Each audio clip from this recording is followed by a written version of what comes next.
Hello, everyone, and welcome to Stolen From Me. I'm really grateful for everybody who supported my channel and supported my break. 1 week obviously turned into 2 weeks, and then I thought, bugger, I better get back to YouTube. And so here I am.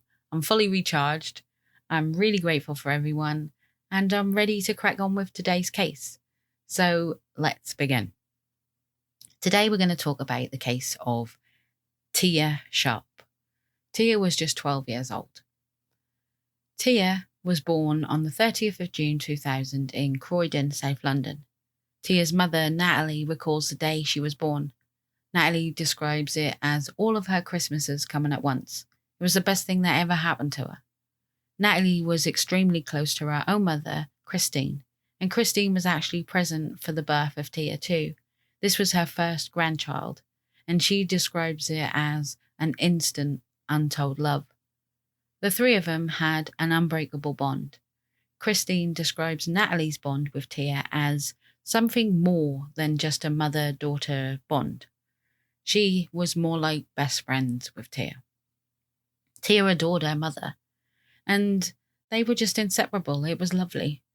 Natalie said that when Tia went to school, she was the colour of all colours. She was the loudest in the room.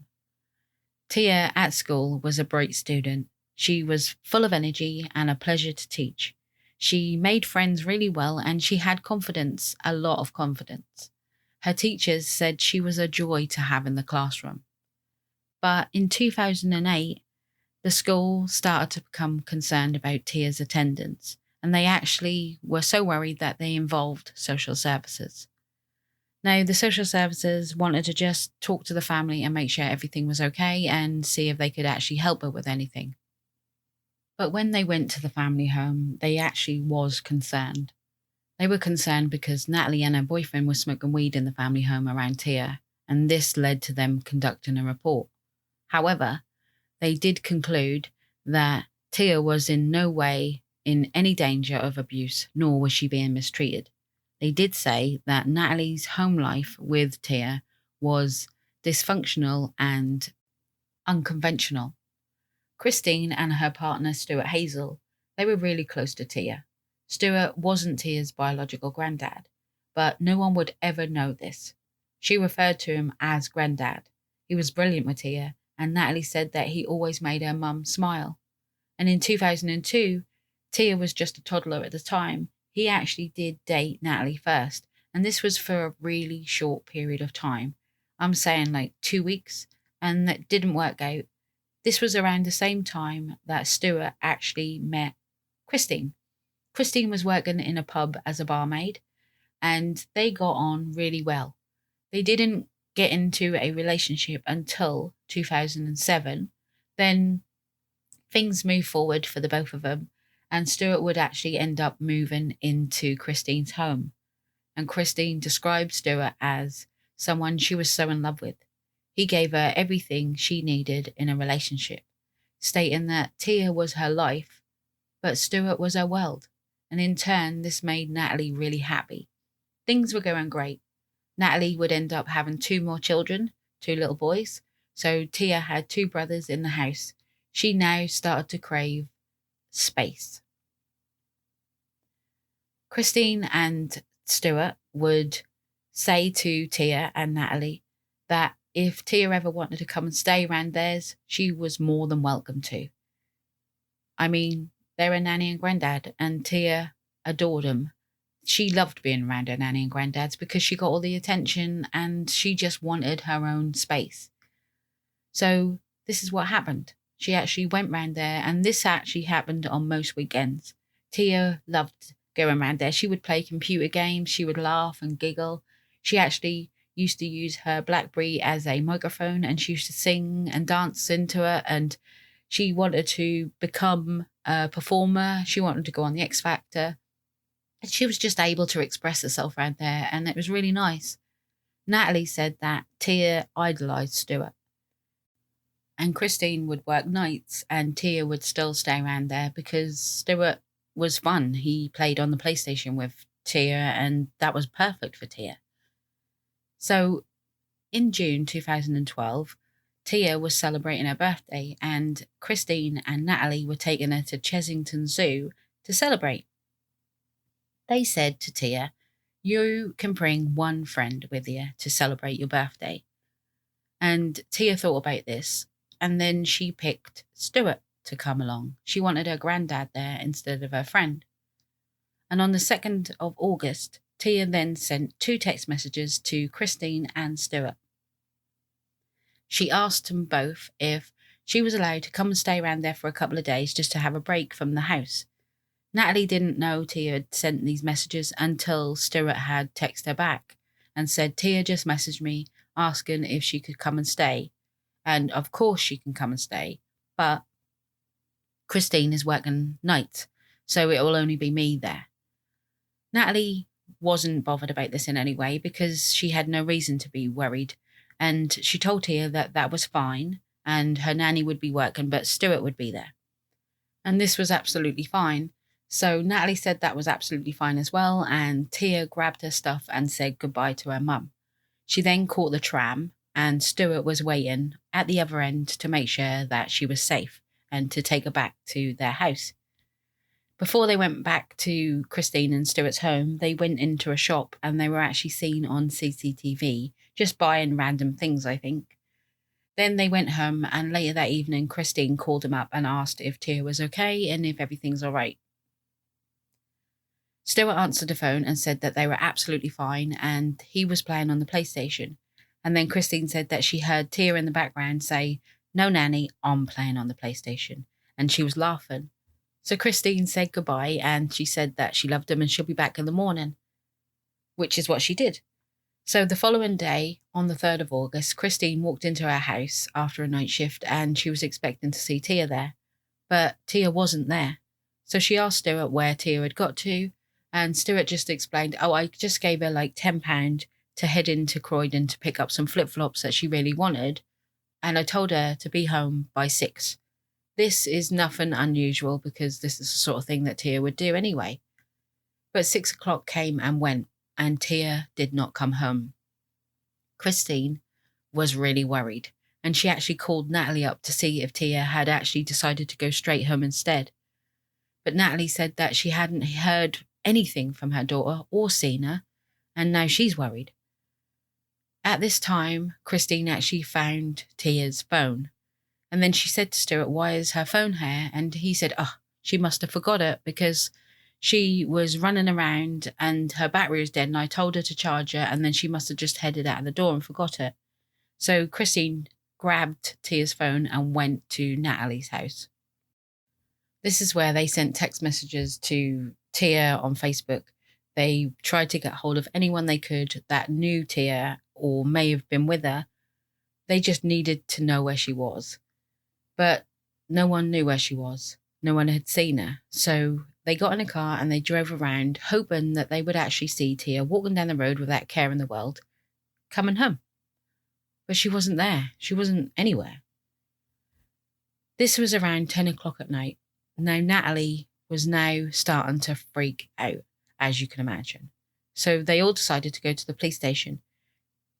Natalie, Stuart, and Christine all attended the police station. Stuart explained to the police officer that it was around midday when Tia left and she was only going to go into Croydon and she had to be back by 6 o'clock. She was only going to buy flip-flops.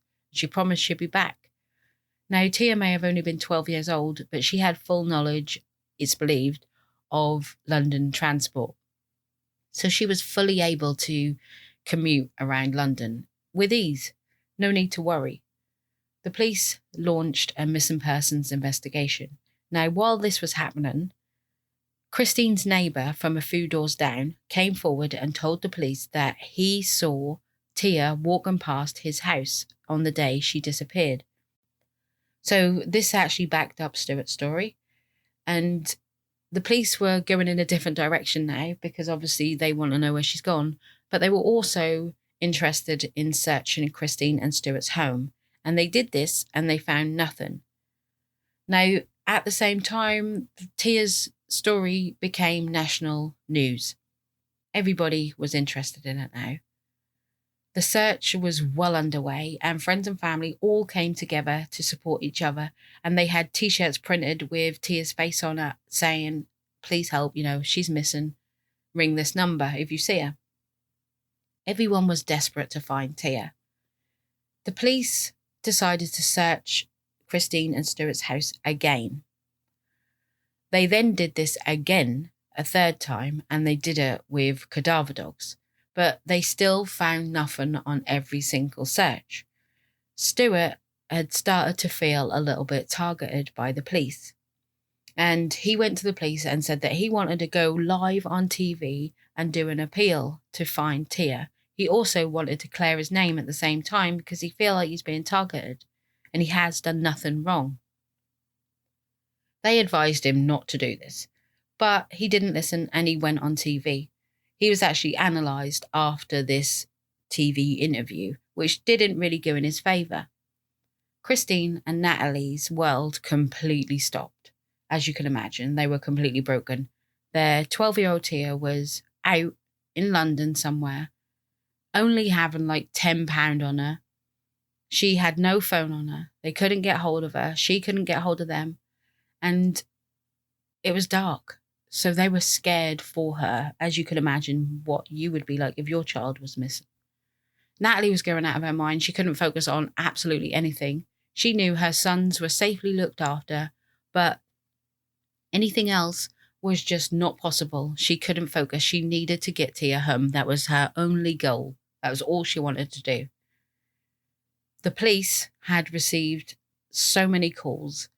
They had 55 sightings of Tia they had to check up on. They also had to sit through 800 hours of CCTV. And after they did this, Tia was not seen on any of the CCTV whatsoever. She had just vanished. Friday the 10th of August, a week after Tia had gone missing, Stuart had got up really early before Christine had actually even got up. And then he went to the shop to buy a newspaper. Anyway, Christine got up and she smelled this really foul smelling stench throughout her house. She recalls it being awful, but it was driving her insane. She did not know where this was coming from. She couldn't locate the smell. And she was looking everywhere to see where it was, but she just couldn't get rid of it. There was a knock at the door. Christine opened the door and the police were standing there again. They wanted to come in for the 4th time. Christine apologised for the foul smell that was throughout her house and said that she just don't understand where the smell is coming from and she can't locate it, but it's really horrible. The police officer then said to her, "You need to leave this property now," which she did. So the police came into the property and conducted another search for the 4th time. This time they went into the loft, which they had previously searched, but they searched it again. They discovered a large black bin liner wrapped up and placed against the wall. This was tied up really tightly with tape. Now, bearing in mind this was summertime, this was August, it's summer, Christine's house is going to be really warm, and whatever they find is not going to be good. So they go over to this big black object, and then they discover a body, a very, very badly decomposed body. So badly decomposed that it was visually unrecognisable. They couldn't identify who this person was. They went on dental records. It came back to be the match of the body of Tia Sharp. Now, Christine recalls being told that there was a body discovered in her loft. She said at the same time that she was told, she asked who this body was. Natalie was told that her daughter's body had been found. As you can imagine, she was completely broken. And Christine, she was in a state, and Stuart, he hadn't come back from the shop from buying his newspaper, and this was hours ago. And he left the family home and never came back. So the police were then keen to speak to him, but he was nowhere to be found. Now, because he had done an appeal on TV and also tried to clear his name, Everybody knew his face, and he was actually seen on CCTV in London buying vodka, and he was really intoxicated at the time as well. He was asking people to help find Tia. He also asked this young girl who was around Tia's age if she knew Tia, and this girl was scared, as you can imagine. Now, the shopkeeper called the police, I believe it was the shopkeeper, and said that he'd just been in. And so the police went to the area and they found Stuart laying under a bush, completely out of it, at Cannon Hill Commons. Now, they arrested Stuart around 8:30 that night. The police were outside with Stuart, putting him in the van, and he was easily identified by the public because he'd done an appeal. And so the public was shouting at him as he was going into the van. Everything the family knew and believed was all a lie. He wasn't this loving granddad that Natalie knew for her children. He was a monster hiding in plain sight, waiting to pounce. Christine did know of Stuart's past. When she met him, Stuart told her that he was from a troubled background. His father was in prison and his mother was a sex worker, and he was placed into care. He said this is when his life of crime started. He also said that he attended school, but because he had a low IQ, he didn't do very well and he was always truanting from school.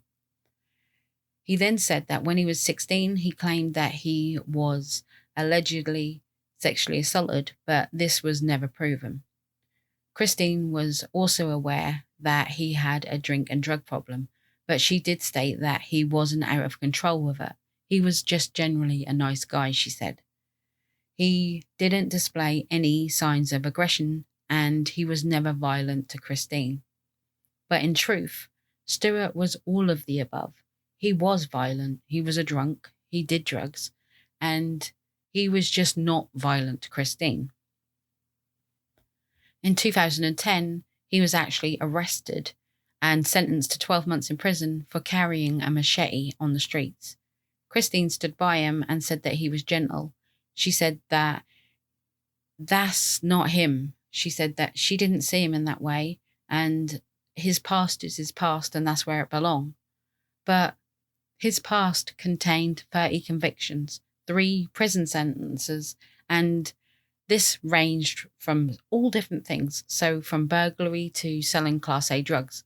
But Stuart was a really violent person, and he'd carried out racially motivated attacks on people, he'd carried out GBH, he was convicted of all these. Stuart was very manipulative to people. In fact, he thrived for attention. And he fooled a lot of people that he came into contact with. But was Stuart Hazell a killer? That was the question. So, following the arrest of Stuart, around midnight that night, the police actually knocked on Christine's door. They then arrested Christine and they kept her overnight in the station, and she was actually released the following day or evening on bail. She was not allowed to reach out to her family in any way. She wasn't allowed to make contact or talk to them, nothing, in any way. Now, this was really hard for Natalie because Natalie needed her mum more than ever, but this was not going to happen. Natalie believed her mum was completely innocent, and she said that even though she was arrested, she didn't do anything wrong. She knew she didn't do anything wrong. She said that she loved Tia as much as Natalie did, and she would never hurt her. She said that if her mum thought Stuart was bad in any way that they're saying, her mum would have killed him and her mum would have been in prison, and Stuart would have been dead and Tia would have still been here. Natalie said that her mum wasn't allowed near her at the time, and Natalie was actually watching the news on TV. She was sitting there watching the news, and her mother's house appeared on the screen. She then saw body bags being wheeled out of her mother's house.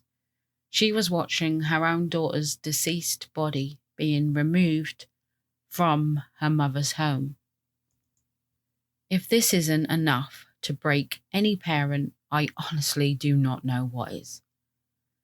Now, for everybody to see on TV is just so heartbreaking. You're learning the same time as everybody else is devastating. It's just so, I can't even imagine that. Natalie just wanted to be with her daughter. She wanted to tell her how much she was loved, how much she loved her. But because Tia's body was so badly decomposed, she wasn't allowed near Tia. Natalie hated this. She really didn't accept this at all. But in reality, I actually think that this was the right decision. I mean, you don't want the last image in your head of your daughter who was so badly decomposed you wouldn't have recognised her anyway. That's enough to end someone, I swear. I couldn't do that. So as much as she hated this, I think it's definitely the right decision. There's no way she could see that. The police were at the station interrogating Stuart. They were asking him what happened to Tia, and he asked to speak to his solicitor. Stuart said that in a statement, he explained that Tia and him was having a laugh and playing around, and she accidentally fell down the stairs. She got up and she was fine, he said, and then he went over to the sofa and he must have passed out because he was drunk. He said when he woke up, Tia was still at the bottom of the stairs, but this time she was deceased. He said he didn't know what to do. He panicked because how was he going to explain this to Christine? How was he going to say that she fell down the stairs and he didn't take care of her when she got up? He thought she was fine, but now she's dead. How would he explain this? So he said that he panicked. He wrapped her body up and he put her in the loft. But Stuart did panic. He did wrap her in a bin bag and he did put her in the loft. But he did it a little bit different. And then he tucked her right in the corner against the wall, just where the roof is, in a dark area of the loft, so she wouldn't be noticed very easily at all. And she wasn't. He then covered her body with various items from the loft, and there was also a carrier bag beside her with Tia's clothes in and her broken glasses. Now, a police officer actually came forward and remarked on Stuart's IQ. They said that for someone who wasn't intelligent at all, he hid Tia's body incredibly well, so thoroughly that the police actually searched the property 4 times before they actually located Tia's body. Now, I completely disagree with this statement because I think it was the police officers not doing their job correctly that led them to taking 4 attempts to find this body. I don't think Stuart was intelligent in any way. So I wouldn't say that at all. I would say they did not do their job properly. Therefore, they didn't find Tia's body sooner. But there you go. The police actually came forward and they did apologise to Tia's family, stating that all areas of the property was searched, including where Tia's body was discovered. And they literally put it down to simply a human error. That's why it took 4 searches and a cadaver dog to locate Tia's body, because of a human error. On a further search of the property, the police actually discovered 2 memory cards. Now, one was so well hidden. In fact, I was quite impressed on how they did actually find it. This memory card was tucked into a door frame downstairs in the hallway, I believe. And it was just stuck there. Like, you wouldn't have noticed it, and they found it. The police actually analysed the memory cards and they found that some images and videos were deleted off it and some was undeleted. So there was video content and image content. The images they found on the memory card was believed to be Tia. They believe it was the last image of Tia. Now, they believe that Tia was actually deceased in this image, and she was posed in a very disturbing position indeed. Now, I'm not going to go into all that because it's disrespectful. I don't want to talk about that. But it is also discovered that Hazell was infatuated with Tia. He was obsessed with her. He secretly filmed Tia while she slept, and when she would stir in her sleep, he would pull away so she didn't wake up, and he had the camera there. He actually filmed himself on the wall as a silhouette. He kind of got a kick out of that, I guess. He then recorded her on his phone. When she came back from school, on one occasion, she sat on the sofa applying like moisturizer to her legs, and he recorded her without her knowledge. He removed the bathroom door and tampered with Tia's bedroom light. Now, it's believed that he actually used this to spy on Tia. He was obsessed with violent adult films that should never be viewed by anyone. He searched untolds of sites with a variety of words, which was horrendous, and some of them said things like incest and daddy and daughter. I'm not going to go into the other ones. He actually watched some really violent pornography films while actually being actively looking for Tia. He was very much getting off on everything. There's also a video and still images of Stuart on the memory card. He was also posing in the same position that he placed Tia in. But he was filming himself and taking photos of himself inserting objects into his bottom, shall we say. At the house, Christine and Stuart's house, they actually found a vibrator.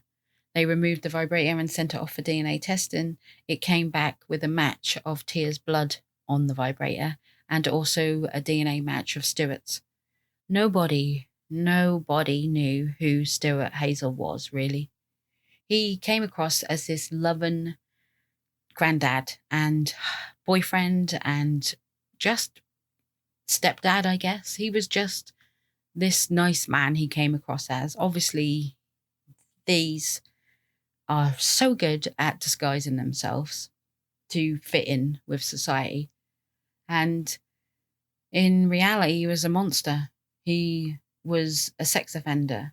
He was very, very manipulative, and he showed traits of antisocial personality, seeking out publicity. This is why he wanted to go and do this interview with the TV, because he thrived off an audience. So his stage, when people are all watching him, is where he can perform the best. He literally gets off when everyone's watching him. So he can manipulate anyone who watches him to believe what he is like. And this is exactly what he did. It's really scary. Christine was actually cleared of all involvement involving Tia's murder. As Tia's family struggled to come to terms with what happened, they had yet another blow. Stuart pleaded not guilty in court, and the trial began on the 7th of May 2013 at the Old Bailey in London.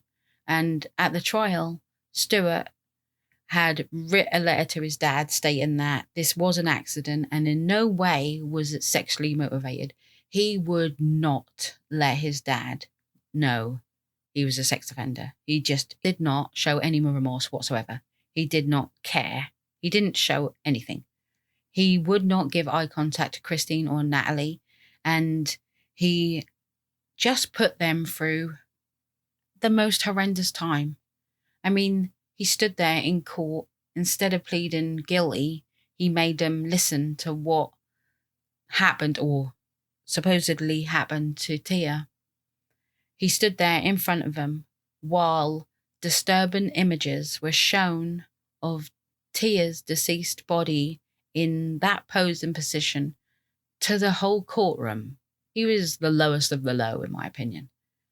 Now, this is understandably way too much for any parent to deal with, and I don't know who could sit there and look at images like this, let alone images involving your own children. So Natalie got up and walked out of the court. She couldn't take it anymore, and I understand completely. This was her little baby girl. After 4 days of disturbing evidence, forensic evidence, all kinds of evidence being shown in court, Stuart decided to plead guilty. Now, a police officer did state that he does not believe that he did this to help the family out. No, he believed that Stuart pleaded guilty because it was his time to be cross-examined, and he did not want to stand there and face all the questions that was going to be aimed at him. He just didn't want to do it. He didn't care about the family, because if he did, he wouldn't have let them see the evidence and all the forensic DNA evidence that they had, and he just wouldn't have done that. When he was sentenced, he was actually told that he betrayed the family, and he was just terrible. He was a terrible human being. He was sentenced to life in prison, and he was actually given 38 years, which would make him in his 70s if he's ever allowed out. Now, he has never ever revealed the truth about what had happened to Tia. And it's actually believed that he made sexual advantages towards Tia when her nanny was at work. And then, because Tia was such an independent, strong, confident person, she stood up for herself and told him that she was going to tell her mum what he did. So he then panicked and killed her. They think that he smothered her, but there's no way of knowing because she was so badly decomposed. Natalie said that she can hear her daughter screaming all the time for her, but she can't get to her. She can't get there. She's just having the same dream over and over again. And she said that she's living every day in hell. She said that Tia is what made her, and together they made their family. And now she's gone. Christine and Natalie said that although Stuart tried his best, he will not be able to pull their family apart. Tia was actually laid to rest in a private ceremony on September the 14th. I think it was a cremation she had. Tia's grandma's home, Christine, where she lived, where Tia died, was completely demolished, and new houses are going to be built in that place. The neighbour, Paul Mehan, I think his name is, who actually came forward saying that he saw Tia walking past his house and he was definitely sure that was her, was actually charged with wasting police time. He appeared in court and he completely denied all the charges against him, and he was released on bail.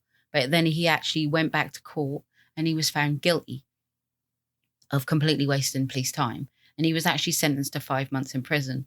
Now, he did this all for attention. He wanted to be a part of the investigation and an important part of the investigation. And he wanted to be there. And the police actually took his word for it, and they went with him and Stuart's story, and it kind of led them in a different direction. Now, they say that if he wouldn't have done this, maybe they would have found Tia sooner, but I don't know about that one.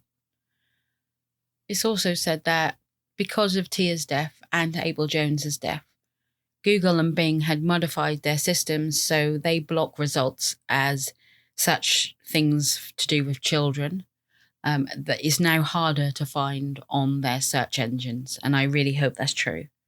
So thank you all so much for listening, and I look forward to seeing you all next week. Much love, everyone. Stay safe. Goodbye for now.